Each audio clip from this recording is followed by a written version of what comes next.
100-year-old piece of history has been discovered lurking in the waters of Lake Michigan. An avid fisherman spotted the wreckage sitting a mere 9 feet below the surface. There are over 6,000 shipwrecks in the Great Lakes, but recently one discovery on Lake Michigan has shaken maritime experts.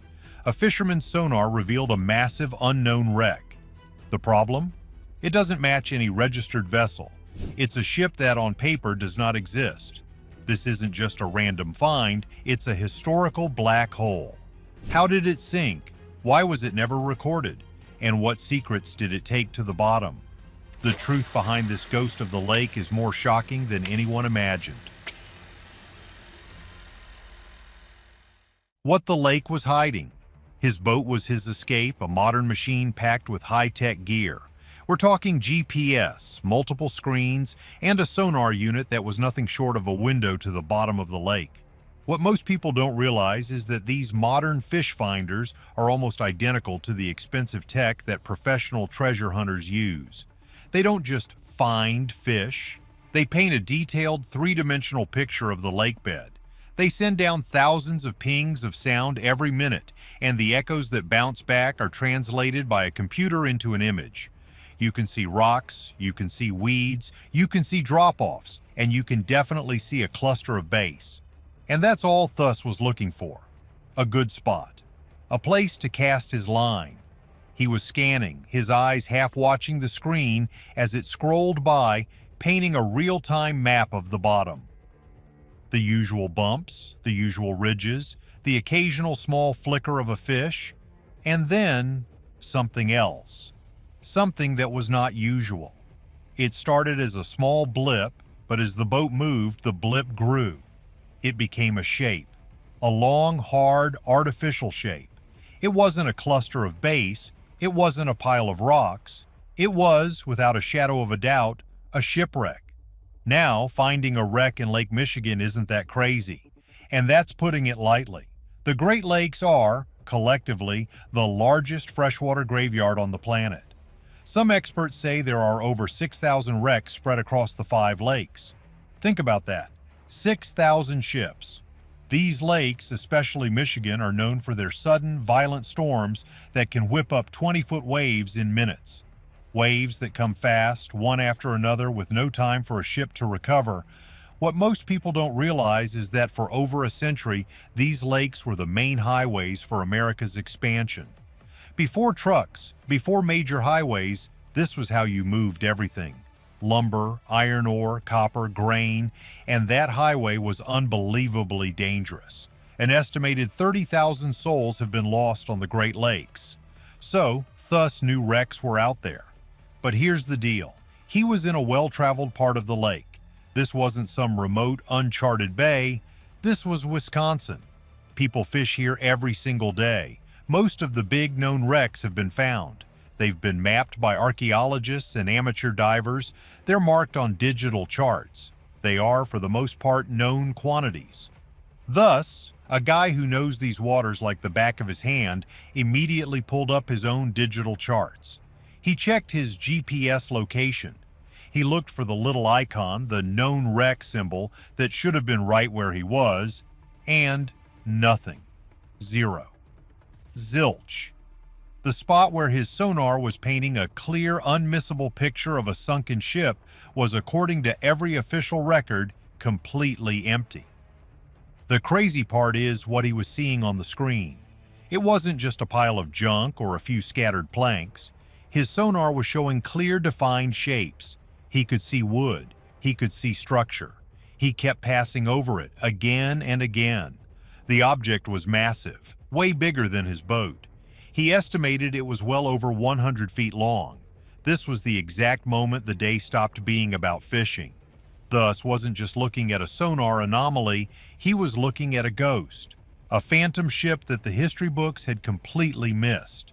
How could a vessel this big, this huge, just not be on the map? What you have to understand is the magic of the Great Lakes. The reason this is so exciting is because of the preservation. The water is incredibly cold, dark, and fresh. There are no saltwater organisms like Teredo nivalis, the shipworm, that you find in the ocean. Those worms will turn a wooden shipwreck into sawdust in a few decades. But in the Great Lakes, they don't exist. The cold water with low oxygen and low light acts like a perfect time capsule. A ship that sank 150 years ago can look like it sank yesterday. Masts are often still standing. Barrels are still in the hold. Sometimes divers find the crew's personal belongings, their shoes, their tools, even the dishes stacked in the galley. There are wrecks in Lake Superior where the crew's bodies are still on board, perfectly preserved mummies in the icy 34-degree water. And Thus had just found one, an unknown, unregistered, and completely mysterious time capsule. He took a snapshot of his sonar screen with his cell phone, a clear digital image of a ship that wasn't supposed to be there. He was floating directly over a major historical discovery, and nobody in the world knew about it but him. He had no idea what ship this was, how it got there, or the story of its final, desperate moments. The fog on the lake suddenly felt a lot heavier. The water, which he'd known his whole life, now felt like it was holding its breath, guarding a secret it had just let him see. He had to tell someone. But who do you call when you find a ghost? He didn't call the police. He didn't call the Coast Guard. He made a call that almost no one else in the world could make. He called his grandmother. And this single call would set in motion a chain of events that would unravel a mystery over a century old. A mystery that at first had experts wondering if this was the biggest discovery in Great Lakes history. The mystery wasn't just what the ship was, it was why it was completely missing from history. A call to the ghost hunter. So here's the deal. Christopher Thus's grandmother isn't just any grandmother. She has a nickname in the Two Rivers, Wisconsin community, a name she earned. They call her Shipwreck Susie. Yeah, about that. Suzanne Johnson, his grandmother, is a local legend. She's not just interested in shipwrecks, she's actively found them. Before this, she was credited with discovering 6 shipwrecks in the area. This isn't a casual hobby, this is a bloodline. This is a family that understands the lake and its secrets. She spent decades of her life poring over old maps, reading forgotten news articles, and scanning the water herself. She is, in every sense of the word, a real-life treasure hunter. Thus knew exactly what he was looking at because he grew up with these stories. He grew up with a grandmother who hunted for ghosts on the lake bed. So when he saw the impossible shape on his sonar, he knew his first call had to be to Shipwreck Susie. He sent her the picture, the fuzzy green and black image from his fish finder, and the text. Hey, I think I found a shipwreck. For Susie, this was the real deal. She knew her grandson. She knew he wouldn't call for just a pile of rocks. She looked at the image, she heard the story, and she knew this was bigger than her. Her 6 wrecks were one thing. This was a mystery. An unknown vessel. That meant it was time to call in the professionals. Shipwreck Susie had the contacts. She knew exactly who Thus needed to talk to. She connected him with Tamara Thompson, a maritime archaeologist with the Wisconsin Historical Society. This is a person whose entire job is to find, document, and protect these underwater time capsules. Thompson is one of the best in the business. Thus reached out to Thompson on Facebook Messenger. Not exactly the old world way of reporting a find, but it worked. He sent her the message, "Hey, I think I found a shipwreck." Now you have to put yourself in Thompson's shoes. She probably gets messages like this all the time. "I found a blob. I think this is the Griffin. My fish finder saw something." Most of them turn out to be nothing. A geological formation, a sunken car, a pile of old logging debris from the 1800s. But Thus's message was different. He sent the location, the exact GPS coordinates, and he sent the snapshot from his cell phone, the image of what his bottom sounder was showing. This is the moment the story turns. Thompson, the professional, took that location and mashed it up against the official Wisconsin Historical Society database. This database is the most complete record in the state. It has all the known wrecks, all the explored sites, all the protected areas. And Thompson found nothing. Exactly what Thus had found. The area was blank. What most people don't realize is how rare this is. In an age of high-tech, multi-beam sonar mapping, finding a brand new large wreck in a well-traveled area of Lake Michigan is almost unheard of. This wasn't just a new find. It was a hole in the historical record. Thompson knew it was a new find. The excitement was immediate. This was the moment archaeologists live for. A few days later, Thompson set off for Manitowoc, Wisconsin. She brought 2 volunteers and a boat loaded with serious professional-grade equipment. Not just a fish finder, but high-resolution side-scan sonar. This is a device, often called a tow fish, that you pull behind the boat. It sends out a wide, flat beam of sound, painting a photographic image of the lake bed. They got to the coordinates thus had provided. They dropped their own sonar into the water, and there it was. Not a blob, not a rock. It was a ship. A wooden-hulled vessel, remarkably intact, sitting on the cold lake bed. They got the first real look at the wreck. The team began the careful work of documentation. They measured it with their instruments. It was around 160 feet long. This was a major vessel. In the late 1800s, a ship this size was a serious workhorse. It wasn't some tiny fishing boat. This was a major piece of maritime history. And for a hot second, the team must have wondered, a large, unknown wooden vessel in Lake Michigan? Could it be? Could they have stumbled onto the holy grail of the Great Lakes? The crazy part is, they had to check. Was it possible that this was the Griffin? The Griffin was the first ever European-style ship on the upper Great Lakes, built by the legendary explorer La Salle in 1679. It was packed with valuable furs on its way back from Green Bay when it vanished. It sailed into history and was never seen again. Finding the Griffin would be like finding the Ark of the Covenant for Great Lakes historians. It is the ultimate lost ship. But it wasn't the Griffin. The sonar images showed a ship with a steam engine. It was clearly from the late 1800s, not the 1600s. So the ultimate dream was out. But the mystery was still very real. The mystery remained. What was it? The fact that it wasn't in their database was the problem. It meant they had to go old school. Thompson asked a volunteer to do his own research, to hit the books, to dig into old newspaper archives, shipping logs, and insurance reports. They were looking for any report of a 160-foot vessel that had vanished in this part of the lake and was never found. And that's putting it lightly. The volunteer started digging. He came up with a list of maybes, a list of ships that were lost but their final resting places were unknown. He came up with a few more, and then a match. Only one ship fit the description. Only one ship was the right size, the right type, and lost in the right area but had never been located, the J.C. Ames. The name was a breakthrough, but it just opened up a whole new set of questions. Identifying the ghost, the J.C. Ames. The name was pulled from the dust of history. Once they had it, Thompson and her team could start their real research. Who was this ship, and why was it so important? What they uncovered was a story not of a glorious passenger liner, but of a tough, gritty, blue-collar workhorse of the Great Lakes. And get this, the J.C. Ames was built right there in Manitowoc, Wisconsin, back in 1881. This ship was a local. It had been found essentially in its own backyard over a century after it was lost. It wasn't a sleek, beautiful sailing schooner. It was a steam barge. Think of it as the semi-truck of the 1800s. It was all function. A big, powerful steam engine, a propeller, and a ton of cargo space. Its main job, right at the beginning, was to tow other schooners and barges. Back then, sailing ships were still common, but they were slow and at the mercy of the wind. A steam barge like the J.C. Ames could pull long trains of them, sometimes 4 or 5 at a time, loaded to the brim with lumber across the lake.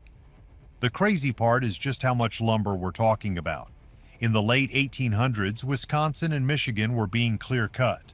This was the cut-over era. Entire states were leveled. The white pine forests with trees 200 feet tall were turned into boards. Cities like Chicago and Milwaukee were exploding, and they were built from the forests of the north. The J.C. Ames was a key player in this. It moved raw materials. It built cities. Its career was varied. And that's putting it lightly. It did the lumber towing gig until about 1885. Then a company called the Lake Michigan Car Ferry Transportation Company bought it. Its new job? Something even stranger. It was used to move barges of rail cars. They would literally load train cars onto massive flat-top barges and tow them across the lake, from Chicago to Peshtigo. It was a floating railroad. This was cutting-edge logistics for the time. A year later, it changed jobs again. It was moved into the pulp trade. This meant it was hauling logs that had been ground down into pulp, the raw material for making paper. Basically, this ship's entire life was connected to the lumber and lumber products that built the American Midwest. Thompson herself said it. It has sort of this varied career, but all involved with lumber-to-lumber products, and that's very important to Wisconsin maritime history. So, here's the deal. This wasn't just any old boat. This was a direct link to the most important industry in Wisconsin's history. Locating the J.C. Ames was a major moment. This is why Thompson was so excited, but it still didn't answer the main question. If it was so important, why was it missing? Ships sink. That's a given. But usually it's a big event. Newspapers report it. Insurance companies log it. Survivors tell the story. The location is roughly known. The Ames, it just vanished from the records. This is the wow factor of this discovery. It wasn't just lost. It was forgotten. It had slipped through the cracks of history. There was no X on a map. For over 100 years, the J.C. Ames sat on the bottom, perfectly preserved in its cold water tomb, while the world above completely forgot it existed. Until a 25-year-old bass fisherman with a high-tech fish finder and a grandmother nicknamed Shipwrecks decided to check a weird-looking blip on his screen. For Christopher Thuss, the man who found it, the reality was just sinking in. He said, "I read about shipwrecks for much of my life. It was just a matter of finding one myself that was pretty shocking." The ship was found. It was identified. But the real story, the story of its final terrible moments, was still down there, waiting in the dark. And its location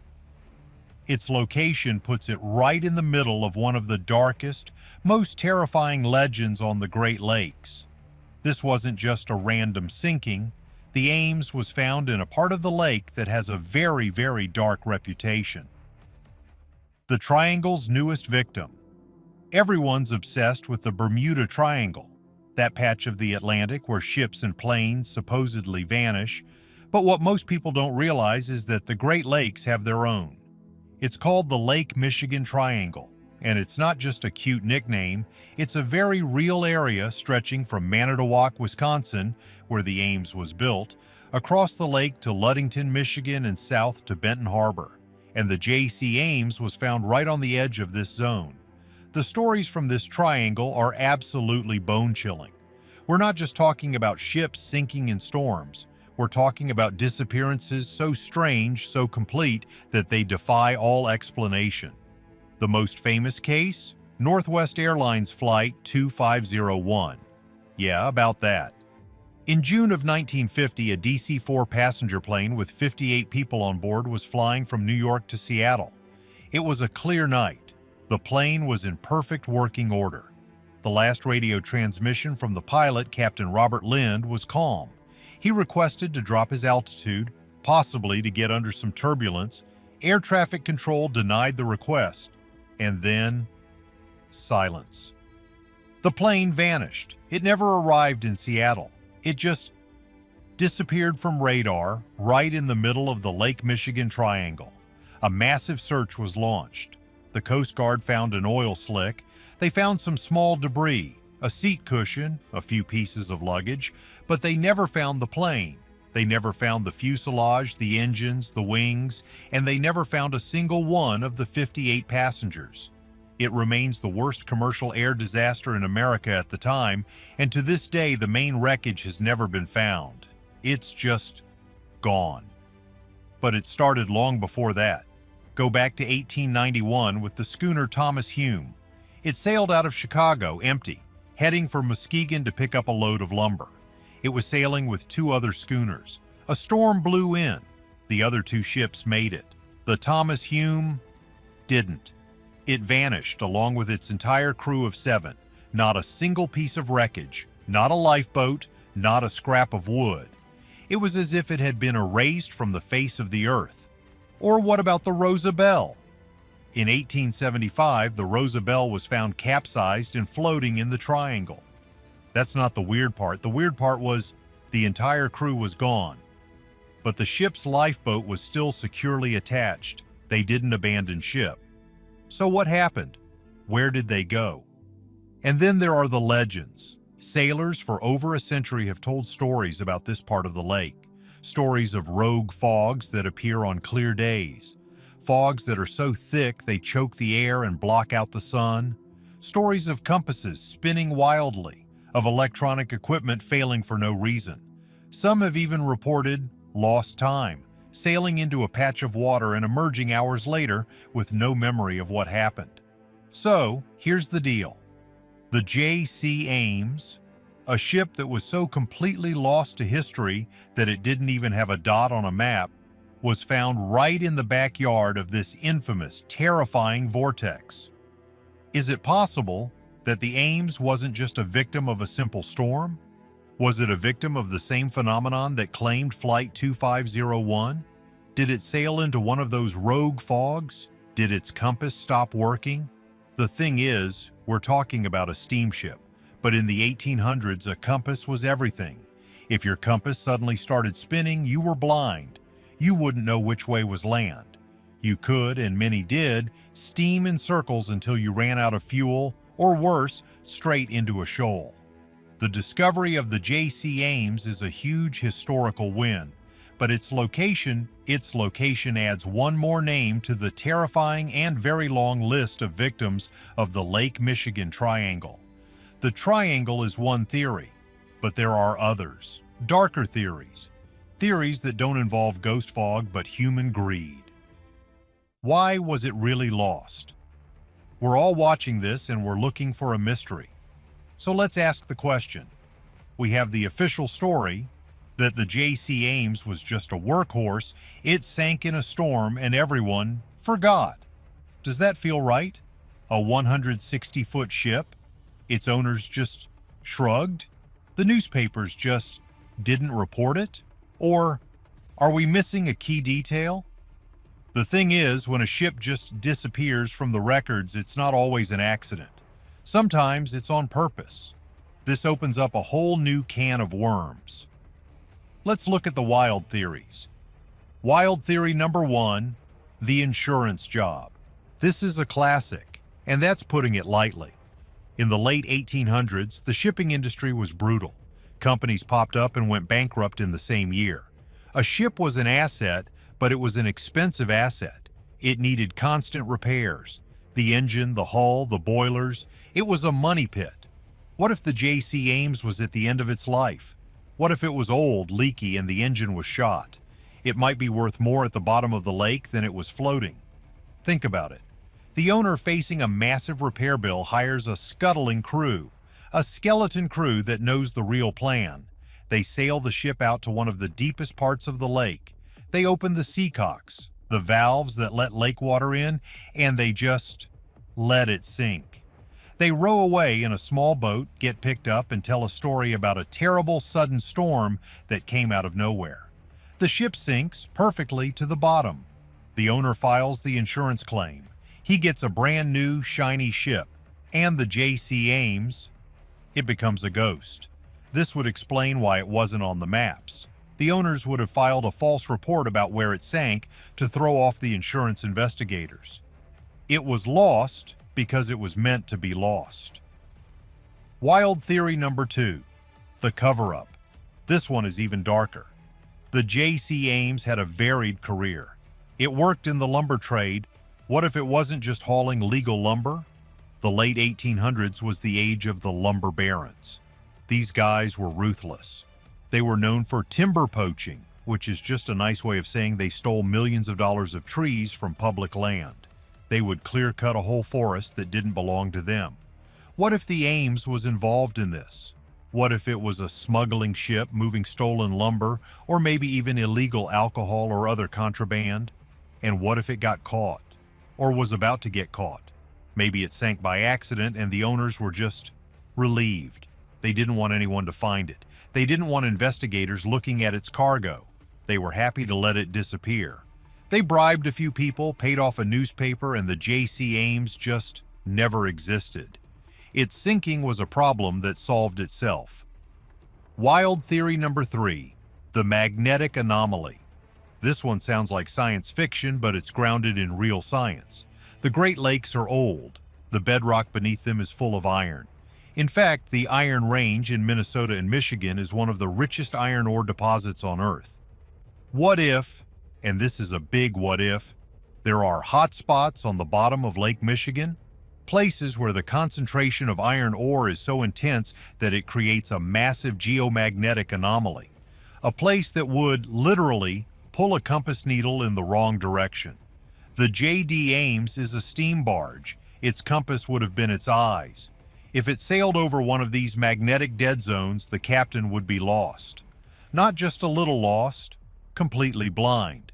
He'd think he was going north, but the ship is actually heading east, straight for shallow water. Or, like in the triangle, his compass just starts spinning. This theory connects all the dots. It would explain the triangle. It would explain why planes and ships get disoriented. It's not a ghost. It's geology. A geological monster that is sitting silently on the lakebed, waiting for victims. The J.C. Ames may not have been sunk by a storm. It may have been lured to its doom by a force of nature that no sailor in 1880 whatever could have ever understood. What other 100-year-old secrets are still hiding just beneath the surface? Let us know your thoughts. Don't forget to like and subscribe for more lost history.